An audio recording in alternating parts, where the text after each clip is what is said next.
Right.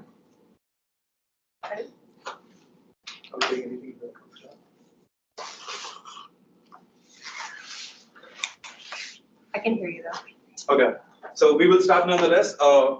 Thank you so much for everyone for joining us today, for giving us a brief moment of your time. We are from the Career Success Department, the Career Hub, and today we'll be here giving you a workshop on how to stand out in your job search, which is a very, very, very lengthy and a very time-consuming and a very just exhausting process, and we all understand that. So again, thank you so much for coming here. If we can move to the next slide. My name is Avi. It's pronounced V. If I can get my teammates on.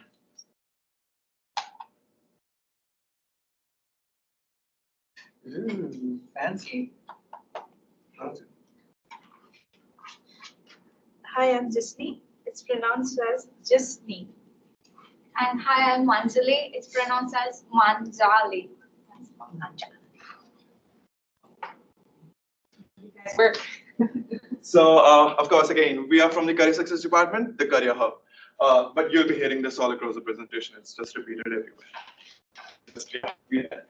So before moving ahead, let's get into the agenda. What we will be covering today, we will be talking about the resumes as well as cover letters. Of course, this is something that we preach all the time, and it's not something to be just like, it's something to focus on. It's very, very important. It's your first impression. We'll get into all of that. So of course, resumes, cover letters are the first two things that you need to be wary of. Then we also have preparation for interviews. We'll get into that. Then building an online presence, conducting research, and also networking. All of the things are super critical, and we'll get into all of that. All of these things can constitute to making you stand out in your job search and just stand out from the rest of your competition. So before moving ahead, let's just quickly do a poll everywhere. And if you guys can scan the QR code, and I hope people online can also can see the QR code. If let's say somehow the QR code is not working for you, you can also just go to pollev.com and just write AV886 over there. Should work. We're just looking into what is one word to describe how you're currently feeling in job search. I'll quickly pull up the screen. Is it working for you guys? Yeah, it is. Awesome. Overwhelmed. Makes sense.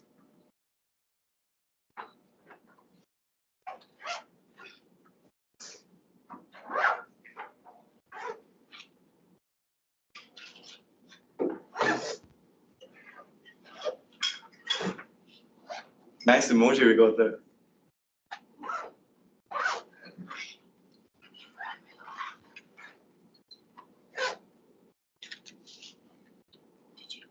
For the folks online, I hope you guys can also access the link in just swapping the words out in the question.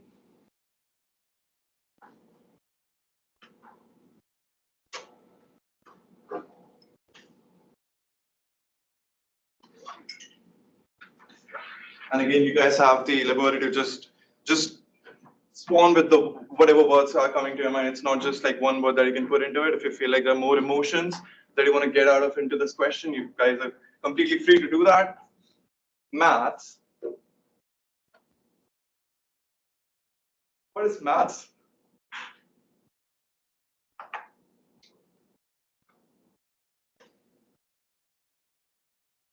Seems like stressful is the one keyword that's very repetitive over here.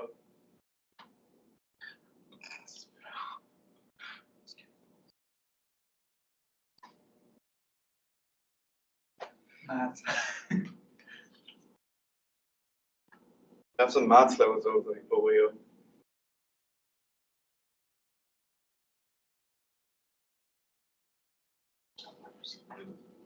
Okay, mix of emotions, I guess, and honestly, we've all been there. This is all the three of us. We are our title is job search coaches. We're currently in the co-op semester.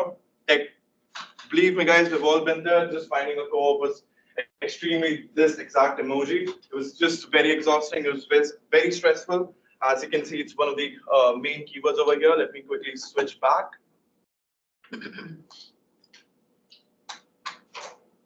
So again, we've all been there. So what's the way to actually just, get yourself out of those situations, get yourself out of those stressful, just very exhausting job search situations? Again, we start with resumes. As repetitive, as obvious this may sound to you, resumes are super, super, super critical. And let's just get into it. So, of course, as you may be aware, resumes are the 1 or 2 page document that basically just markets yourself to the employer. Uh, it's basically just a professional background of what you have done in your career, where you're going, where your interests are, what your skills are. Just highlights everything in just one single document. It focuses on achievements, not job duties, which is something which is very important because a lot of students make this mistake. They take resume for something for job duties instead of achievements. Resume should list out your achievements rather than job responsibilities. It should be a clear, concise document which should be tailored to your, of course, job position that you're targeting. And then it's your first impression again with the employer. This is the first page that you're sending out. And of course, this is how the recruiter is getting to know you. So it's a very, very, very important document. Moving forward, let's quickly get into the contents of resume. We won't be spending a lot of time in here because if you want specific resume related help, you can of course any day drop by the Career Hub. We can help you with that. But just quickly going through the contents of resume and what resume is, starting off with the content header. So at the very top, we will start out with our name, email address, phone number, home address, as well as LinkedIn. LinkedIn is something which people just don't focus on as much. Again, this is some recommendations that you absolutely should focus on your LinkedIn and just get your LinkedIn on your resume. Then we have our profile statement or headline, which is which you guys might know by something called an objective. So now here's the catch. Objective is rather a traditional manner of crafting your resume. So that's just something that you want to avoid now. There's a reason for that actually. So objective statement actually outlines why you want to work for the organization. What we're targeting over here is we're just going around the circle. We're not focusing. It's not about you. It's about the organization. Everything is about the organization. So instead of saying what's your objective, we're going to highlight what our skill set is that we're bringing into the company, so the company can benefit. It's not about us. It's only about the organization. So that's what we will be focusing in the profile statement, which is just using max 3-liner statement to highlight what our skill set is, just the organization can benefit off of our skill set. Then we have, again, skills and qualifications. Now, skills and qualifications, we're just taking all the skills that are mentioned into the job description. So once you go into the job description, you will find a job requirement section over there, which basically highlights all the skill set that they want from you. So you will just go into the job description, see what they're looking for, just put that on in there, and just use one particular skill set and make that out of a sentence. That's exactly what summary of qualification is. And then if you're from IT background as well, and if you want to highlight some particular skills, some technical skills, then you can have 2 separate sections. One section can be a skill qualification, and the other one can be your technical skills. Then we have education. Make sure that you're using the current education at the very top, and then you're going backwards. So that goes for the work experience as well. Whatever you're doing currently is going to be at the very top in the work experience section, and then you're going backwards of all your previous jobs as well. Then we have the optional section wherein we have volunteer work, certifications, and interests. Make sure that whatever you're putting on your resume, it is relevant to the position that you're applying for, because this is something that students not do, and this is what we witness on a daily basis. All the resumes that we get, it's not tailored to the position. And if it's not tailored to the position, if I am as a recruiter have this much resumes lying on my table, I won't go through all of them if it's already not just like tailored to the position that you are sending this resume to me for. So it should be just tailored to the position. Just engrave that into your mind. If we can move forward to the next slide. Then cover letter. Now cover letter is a very annoying thing to just put on with the resume, but again, super important. Cover letters are basically showcasing your intentions, what you want to do, why you want to work for this position, why you want to work for this organization. It highlights all of this. It's basically your statement of purpose, if you may. It's again a single page of document, just one page. Just if you have any questions, if you feel like if you're stuck in a job search, between your job search, if you're just stuck somewhere, a good practice that you can adopt is to just think of what the recruiter might be going through. So again, if let's say your if your cover letter looks like it has 2 pages in it, and it's very lengthy, do you think the recruiter will be spending their time out of all the cover letters that they have? They will be spending their time specifically for you to read those 2 pages. Do you believe that? Anyone over here thinks that they will be spending 2 pages?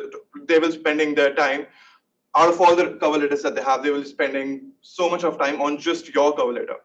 I don't believe so. So similarly, if you just have to put yourself in their shoes and just think of what they will you just have to make their work easier. That's all the resume, cover letter, and just job search game is. You just have to make their work easier.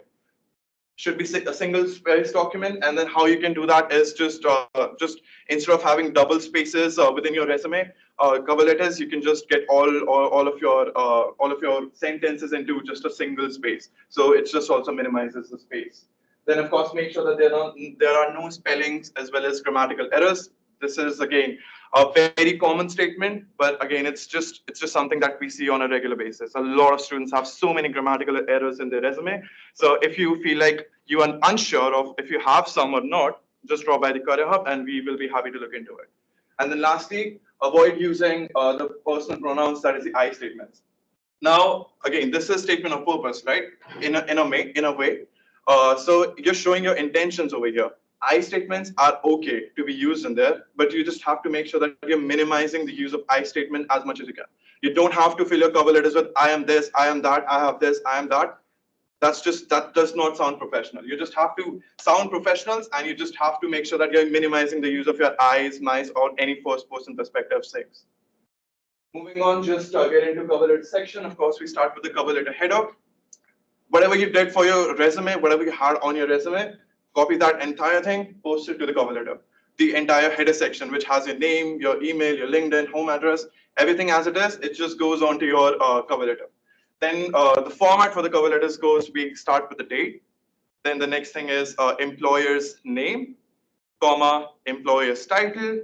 Just below that, we will start with the with organization name. Below that, the address of the organization. And below that, if you want to continue with the address, then address in 2 lines. Then we give a break. There's greetings. You start with dear, whoever the recruiter is. Now, do not go with hiring manager. In exceptional cases, sure, when you can't find someone, you can't find the person to whom you should address the cover letter to, sure, hiring manager may work, but it's upon you just to show that you have done your homework. It's on you to go on LinkedIn, search the person who you're sending your resume to, so that you just don't have to write hiring manager, but instead you actually use the person. You actually address the person who you're sending the cover letter to, or who you think would be the recruiter in this case. So just go over LinkedIn, just somehow try to find who the person is. So you can, in your greeting section, you can say, dear the recruiter, whatever the name is. Then we have 3 paragraphs usually, because again, we want to keep it as concise as possible. First paragraph will be all about the introduction. Second will be your development of your professional career and why you want to work here. Third will be just your conclusion. And then we end with the salutation, and lastly, the signature. Preparing for interviews. We have, all 3 of us haven't had as many opportunities of actually helping students with the interviews as much. So we definitely would like to see some increase in this section as well, just students coming in for some interview practices. But let's first let's just get into how you actually prepare for the interview.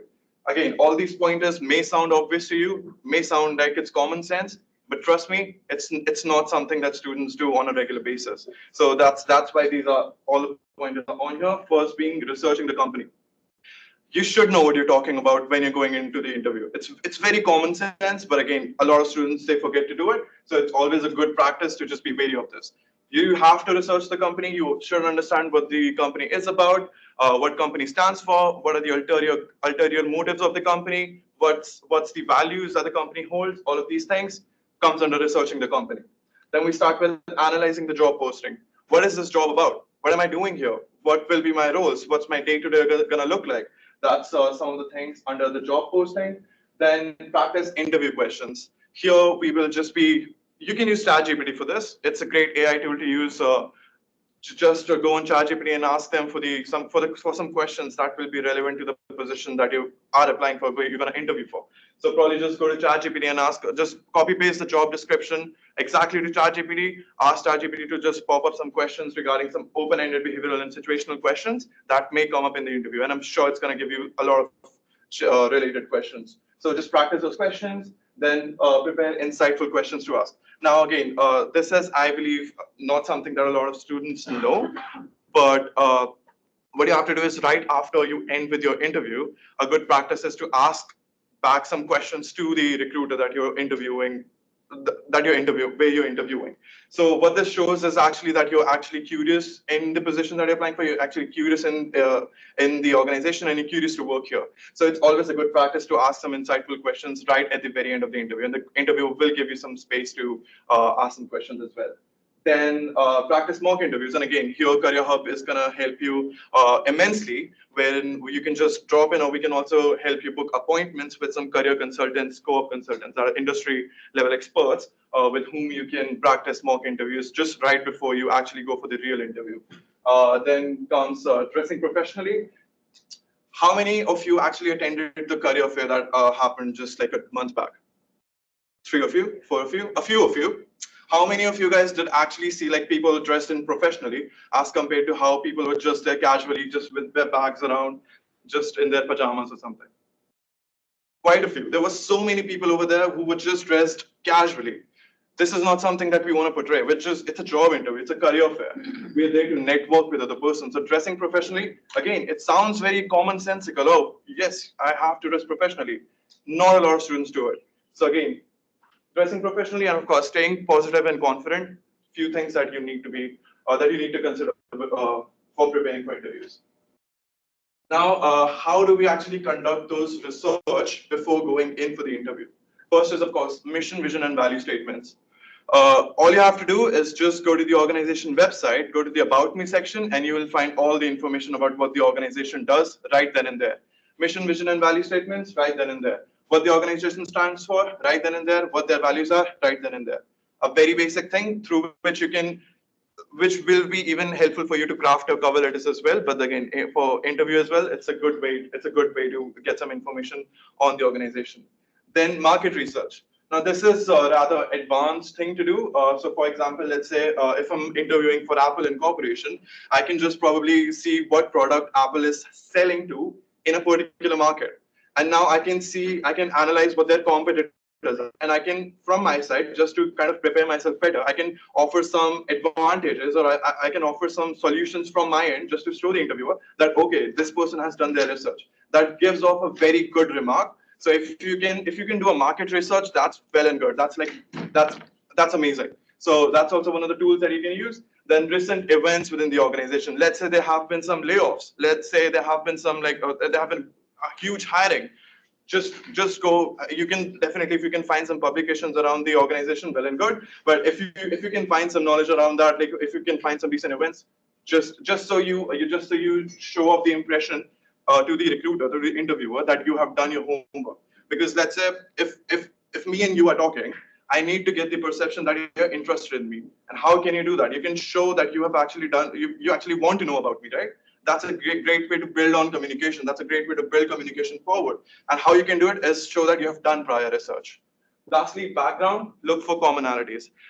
This basically means that, again, like when you go to the website About Me section and you see their value statements, let's say if Apple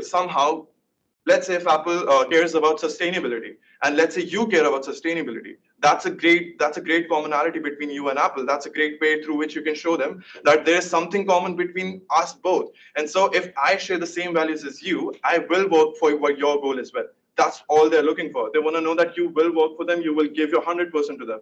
That's all it is. Moving forward, now I would like to get one of my other job search coaches, colleagues, Jisni, to come up and talk about the online presence. Thank you. So next is build an online presence. So in this, the first point is professional branding. So you can make professional branding by updating your LinkedIn profile. If you don't know how to do LinkedIn, you can come to us. The Career Hub can help with you, like working with your LinkedIn profile. Next is content creation.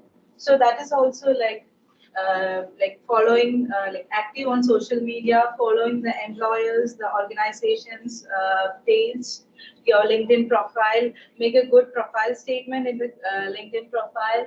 Next is networking with professionals in the field. You can always network with the professional through LinkedIn. You can message them professionally. You should message them. Yeah, if you can ask them if they have time to chat with you. So you can talk with them about the interest in joining their organization if there is any current recruiting going on.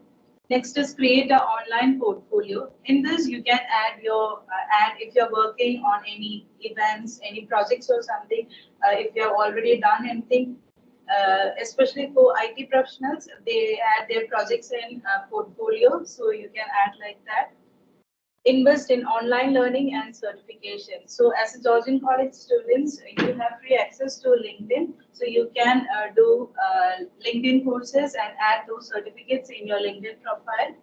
Seek recommendations and endorsements. So you can seek recommendations, that is like basically asking reference to your professors, maybe the employers and all.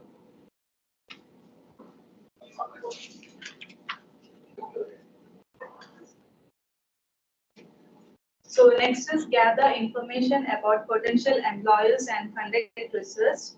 So in this, you can Google the keywords related to your field.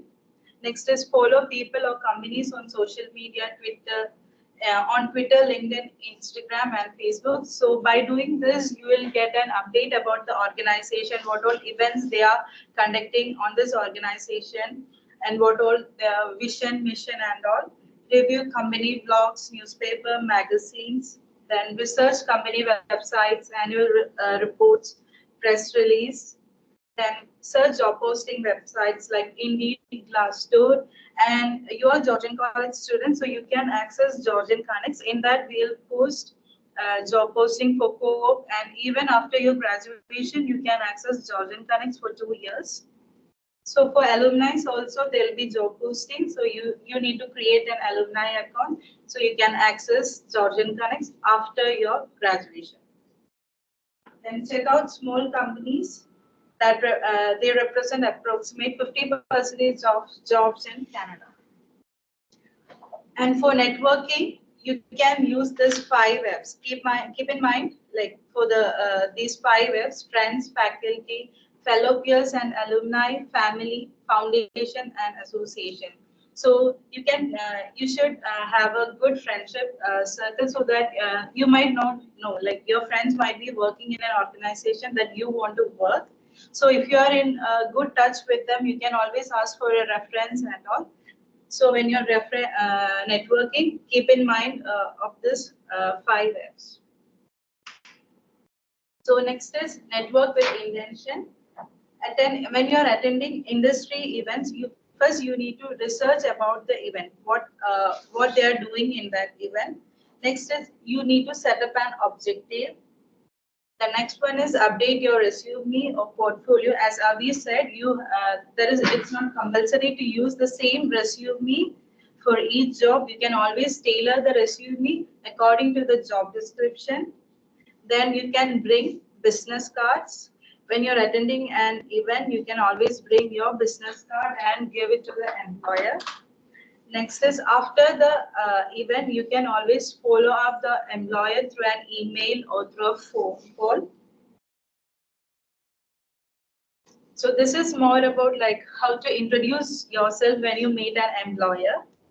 First, you can say your name, your program and institution, field of position you are interested in, knowledge, skills, and experience that would be value in this field of position. If speaking to a representative of a company, express your interest in working there. This is an example how to introduce when you meet an employer. You can take a look. It's not compulsory to follow the same format. You can add something if you want.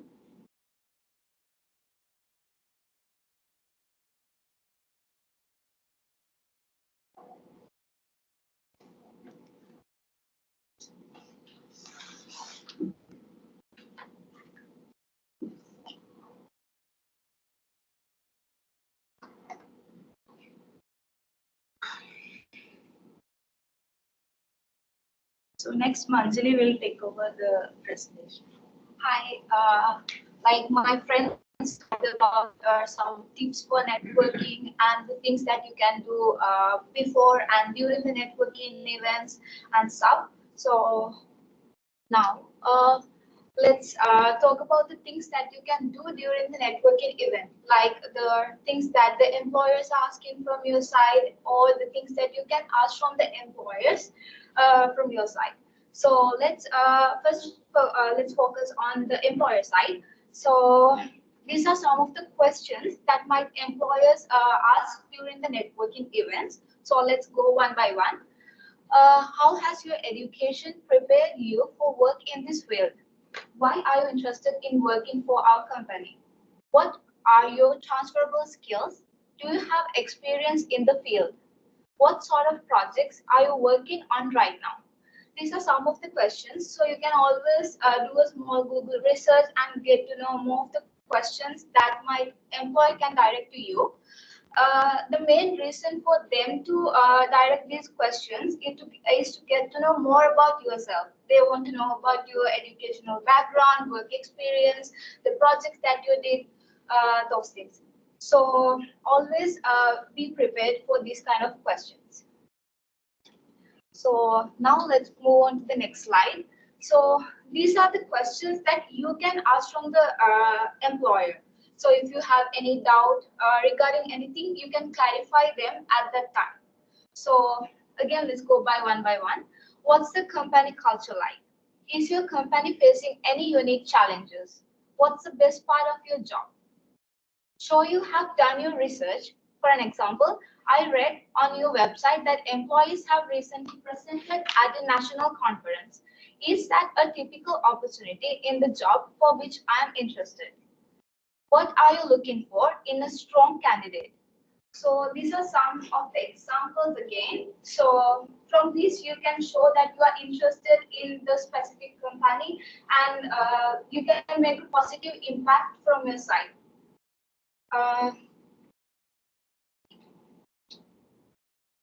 Okay, now let's focus on calling cards. So calling card is something similar to business cards. In this, you can, it's a small like square shaped thing. So in that, you can include your name, telephone number, email, LinkedIn URL, and stuff, and your program name, your top skills and qualifications. So the things that I mentioned earlier, the name, telephone number, email, and stuff, you already include that in your resume and cover letter. So you can use the same things from that.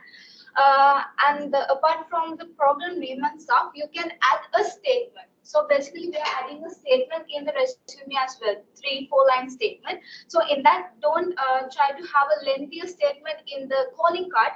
So try your best to have a simple, short and simple statement in that. I was perusing through different things, and they were saying that it's often good to get like a few words from somebody who knows you to say something like reliable, resilient, professional, and then quote them and put that on your card so you have like a reference almost built right in. Is that not commonplace? Is that something that I should do, or is this something I should avoid? That's fine. That's totally up to you. Like this is your calling card. So if you feel like adding something like that, yeah, go for it. Okay, thank you. So after that, when let's talk about the skills and qualification. In that, we can't tailor like according to each job requirement in this section. So try to have a general one and try to like according to your field. Try to put your skills and qualifications according to your field. So after that, we are going to talk about the informational interview. So when it comes to informational interviews, so first you need to decide how you will approach contacts. So there are a few different ways that you can use. You can do these interviews by the phone or via emails, or you can visit in person and do this. So after that, you need to practice a brief introduction for when you make the contact. So basically, you can create a small script. In this, you can make a introduction, small introduction. You don't have that much time for these kind of interviews, so a very limited time. So in that, you need to try your best to make a good impact to the employer. So in that, you can mention about your information and your educational background, your work experience. If you did some of the projects, you can mention those things. Yeah, like that, you can make the that part. So Do you just want to clarify what an informational interview is for people that might not know what that is? yeah, like basically you are getting some information from a like company. Yeah. Yeah, so you're reaching out to someone in the field. So in your field or industry, you're reaching out, you're networking with someone who you're interested in learning more about. Maybe they work at a company that you're interested in working at. So it's a networking strategy. When you're conducting an informational interview, you're the one asking the questions to an industry professional. So then another good thing is preparing a list of questions that you would like to ask from the employer. So let's talk about that in the next slide. So after that, the best thing is researching about the company, learning more about their services, and learn about the person that who you're talking with. So like when you're preparing the list of questions, do this research first. So when you're like talking with a person, you can always network with that specific person via LinkedIn. So you can get to more, you can know more about the employer. So yeah, these are the questions that you can ask during the informational interviews. Again, let's go by one by one. So what do you like most about your work? Is the demand for people to do this job growing, shrinking, or staying the same? Describe a typical work day in your job. What are the difficult parts about doing this job? How could I get started in a similar career? How is the economy affecting the industry? So these are some of the questions. You can always like ask, like clarify the doubts during these kind of interviews methods. So now let's move on to the additional resources. So these are the resources which are offered by the college. During the job search, you can always use these additional resources. So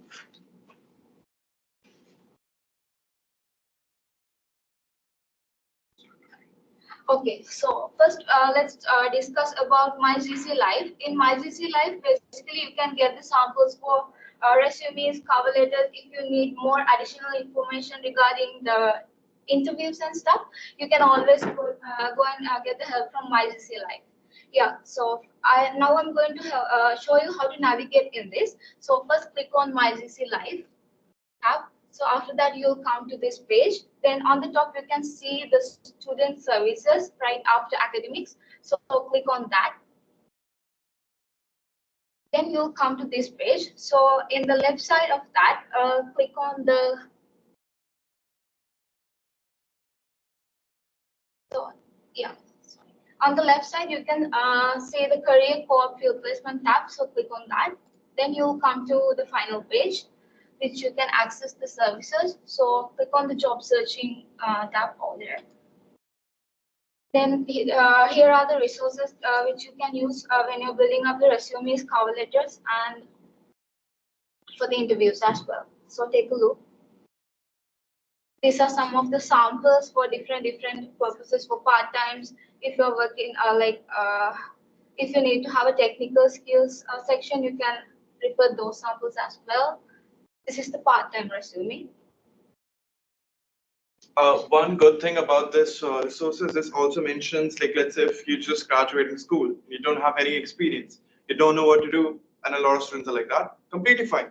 That is how it seems to be. But you just have to go to this resource, just click on no work sample resume that you don't have any experience, and it just shows you what you can do instead of mentioning the work experience.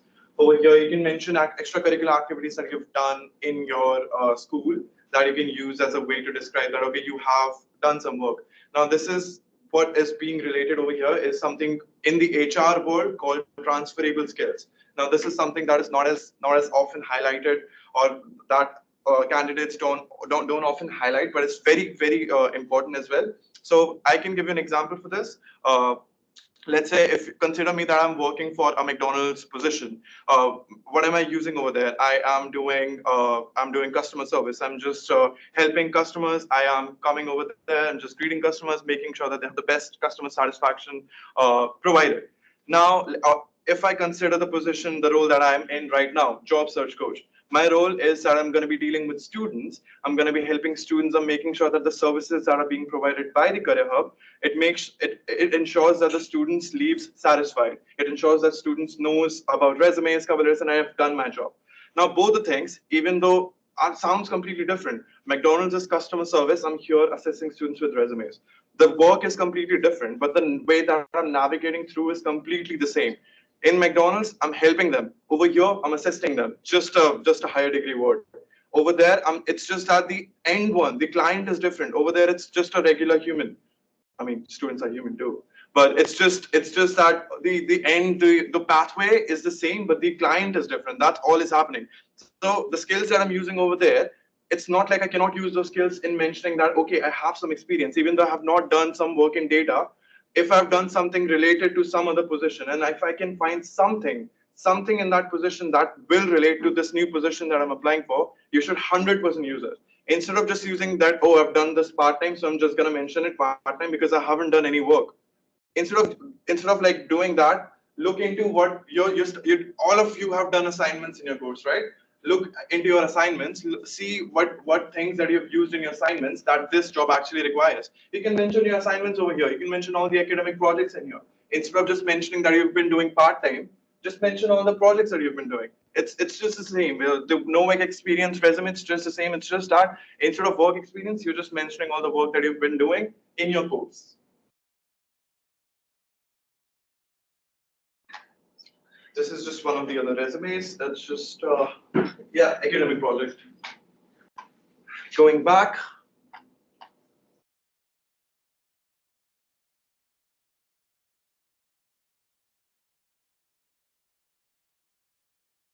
So yeah, there's another platform that you can use, that's Georgian Connects. I think you're familiar with this one as well. So in there you can access more job postings related to your specific program, or if you are looking for something part-time on campus or campus jobs, all the things are posted in Georgian Connects.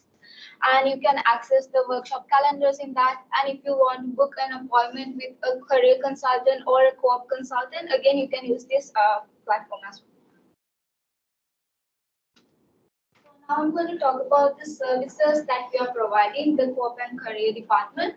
So basically, we are assisting with your resumes, cover letters, and if you have an interview, we're helping you to prepare for that one as well.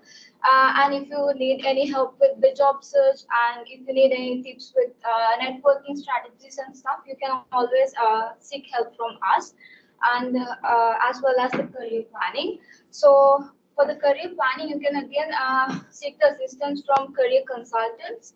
For this, you can book the appointment through Georgian Connects. And always stop by the Career Hub if you need any assistance with all the services I mentioned about. Now let's talk about something which we did not do the entire workshop at all, the Career Hub.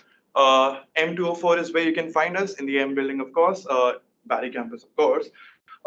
In person, so it's a walk-in service. You don't have to book any appointments for assistance with resumes or cover letters. You just have to walk into the clinic, and just we'll be there to help you with that. Our operational hours from like Monday to Friday from 9:30 a.m. till 3:30 p.m. We just take a little break from 12 to 1 p.m. I hope you guys don't mind that. And if you feel like if you can't come in person, if it's your work schedule is not aligning up with that, just email us. Although we prefer that you come in person, we can also book an online appointment with you. That's our email address. If you guys just want to take a look at that, it's gccareerhub@georgiancollege.ca.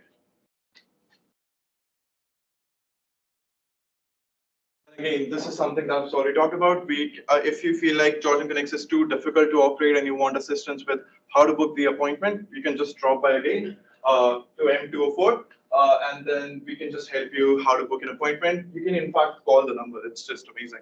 Now, one thing about this slide particularly that I actually like is to highlight that even after you graduate, even Access Career Hub or all our services till 2 years of your graduation. And that's always just whoosh for me because even after you graduate, Georgian actually allows you to access all the service, and that's amazing. I mean, just imagine you're actually graduating and you're just lost because you can't find a job. You can still access it. It's pretty amazing if you think of it. And just moving to the next slide, just our social media pages. We recently posted a song, apparently, if you guys want to listen to it. Yeah, we also do songs somehow. We posted a song. If you want to listen to it, our handle is Georgian College Co-op Careers.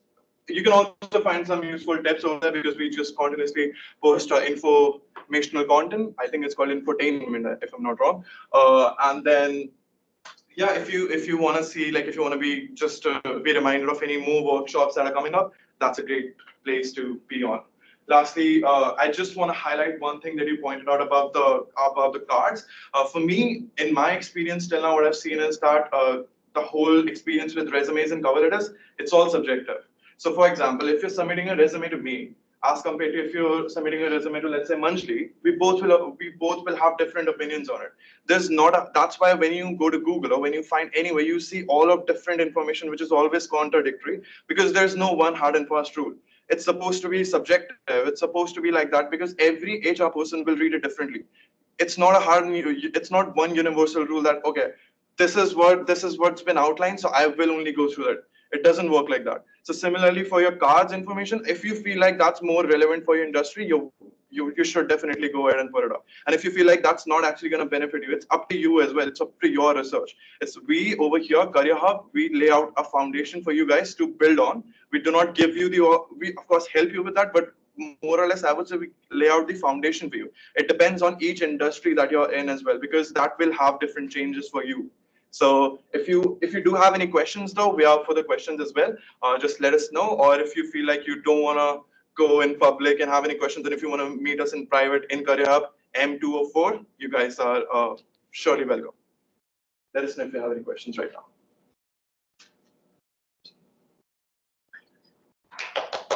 Yeah, sure. Say hi, question. Sorry. For the informational interview that you guys talked about, so is it like talking with the people on LinkedIn, or is it like going out on to a cafe and talk about that, or just like LinkedIn messages? What is like preferable?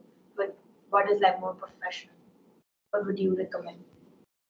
Because I never knew about informational interviews before, so I got to learn about it today. So I want to know more about how can I do that to help me with my job search.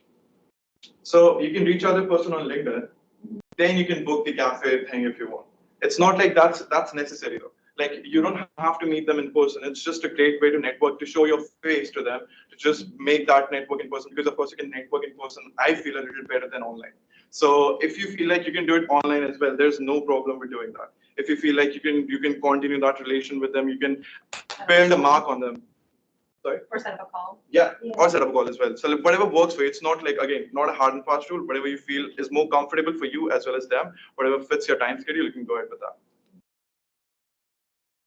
Any other questions? Thanks, sounds good. Thank you so much, guys, for coming in. It really means a lot to us. And I hope this workshop was actually helpful for you guys. And again, you can anytime drop by the Career Hub, which is N204. Thank you so much. Sorry. Yeah, no problem, no issue. There's a lot of job search websites that we can visit. Maybe do you have any list of legit websites that we can use for searching aside from Georgian Connects, Indeed, LinkedIn? Like Job bank. work in Simcoe County, Job Bank, Work seeker. Do you have a list of those? You can drop by and we can help you with that. We can just give you a list right then and there. There's a list on the page as well, Okay. on our There you go. SharePoint page. Alright, thank you. Yeah. Great. You say that we have access to LinkedIn courses, but how can we access to the LinkedIn education? The LinkedIn certifications?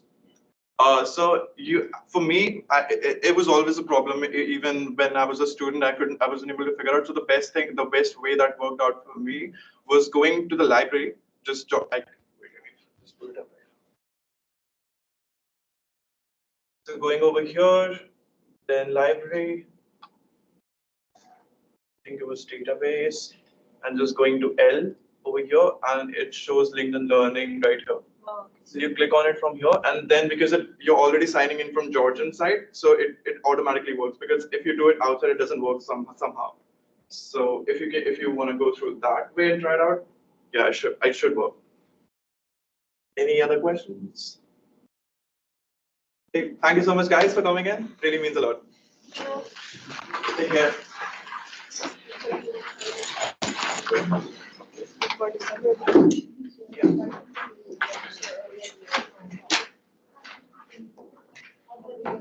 So we're just going to invite you.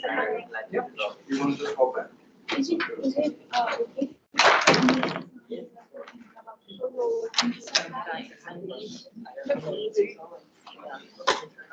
LinkedIn stuff, because it makes no sense to me. But if they have something we can because I really don't understand. Thank you so much, everyone, to join online as well. We'll take your leave now. Very safe.